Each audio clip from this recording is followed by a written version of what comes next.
ዝረበሉ ዘሎ ናይ ኮንሰርቫቲቭ ፓርቲ መራሒዩ እቲ ኢንተርቪው እንታይ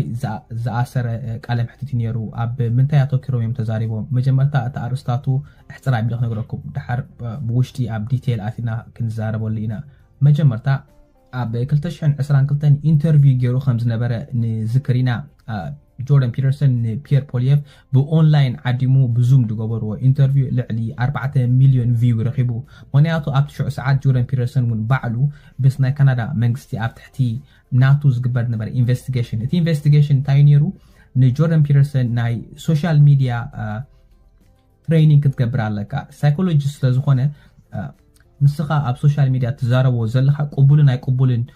ንሕና ትሬኒንግ ክንገብረካ ኣለና እቲ ስኻ ትዛረቦ ቅቡል እንተኣ ዘይኮይኑ እቲ ላይሰንስካ ከተሕደጊ ኻይሎም ኣብ ትሕቲ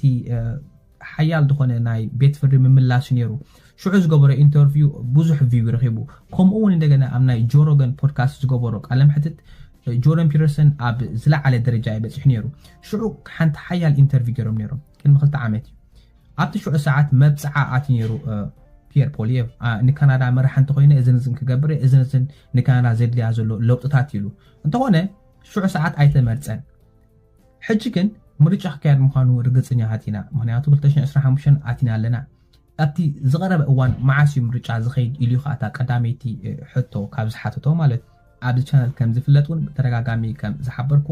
እታ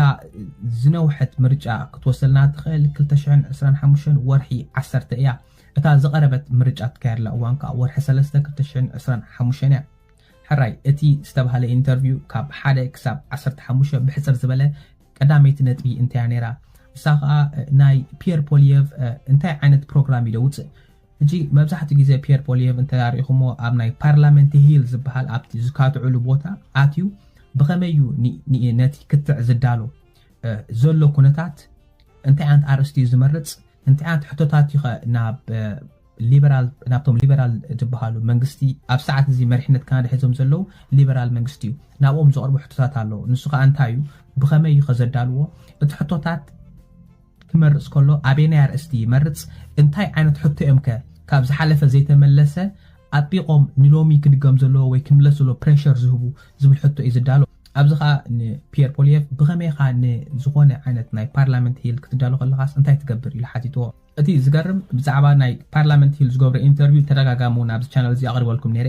ብኸመይ ተዳልዩ እንታይ ሕቶታት ይሓትት ቀንዲ ካብቲ ዝሓቶ ሕቶታት እዚ ፕራይም ሚኒስተር ሪዛይን ክገብር ኣለዎ ምክንያቱ ኢንፍሌሽን ላዕሊ ኸይዱ ናይ ሰብ መነባብሮ ከቢሩ ናይ ኢሚግሬሽን ሲስተም ድዋዕዋዕ ኢሉ ዝብል ሕቶታት ተደጋጋሚ ዝሓትት ናይ ኣብ ካናዳ ሕጂ እዚ ወርሒ 4 ኤፕሪል